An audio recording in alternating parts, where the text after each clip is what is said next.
Alors aujourd'hui, nous allons marquer un temps d'arrêt sur une des gangrènes incurables de notre continent, l'Afrique, les coups d'État.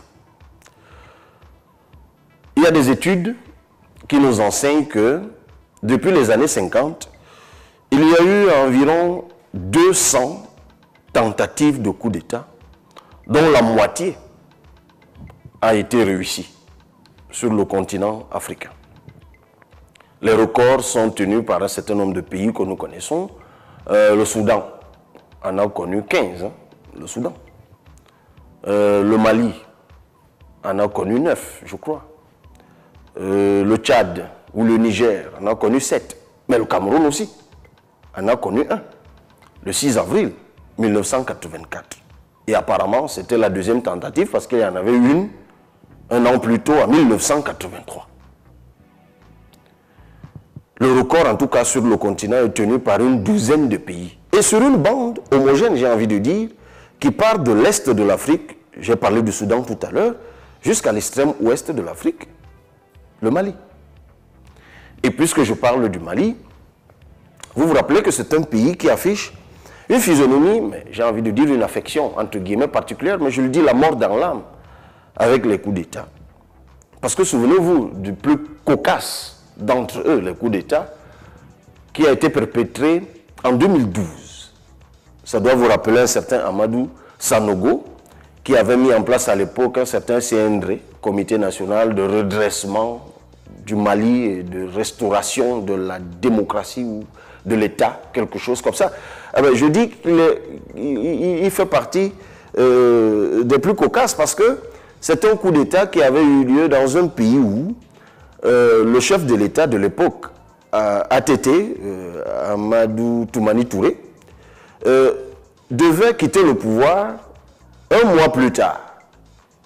Donc il y avait élection présidentielle un mois plus tard et il n'était pas candidat. Donc il n'y avait absolument pas nécessité de faire un coup d'État pour la lever, puisque un mois plus tard, il n'allait plus être là. Mais il s'est trouvé des militaires qui ont dit non, nous on ne va pas attendre, on doit redresser le pays tout de suite.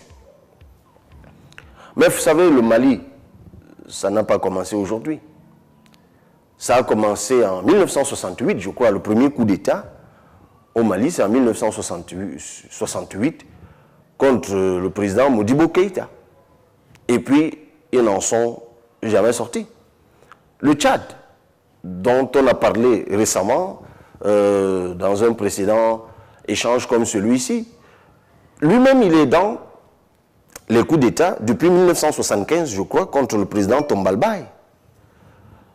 On va parler tout à l'heure, je vous l'annonce tout de suite, de la Centrafrique. Vous savez ce qui s'est passé, ce n'est pas par hasard que j'évoque le Tchad, parce que ces jours écoulés, il y a eu un incident qu'on devrait, à juste titre, qualifier, en tout cas au regard du droit international, d'agression, puisque le Tchad a fait une sortie, notamment par un de ses diplomates, un de ses hauts responsables, un communiqué rendu public, qui apprenait à l'opinion internationale que des militaires centrafricains étaient rentrés dans le territoire tchadien et avaient assassiné 6 militaires. On va en parler tout à l'heure.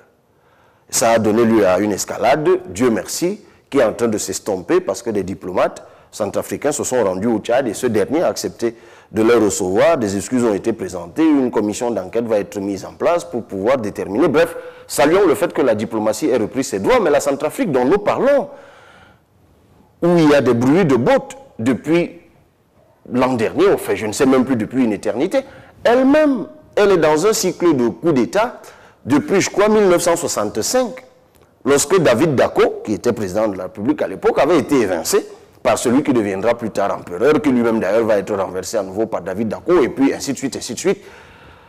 C'est ça l'Afrique, c'est ça la Centrafrique. Comment est-ce qu'on peut sortir de tout cela?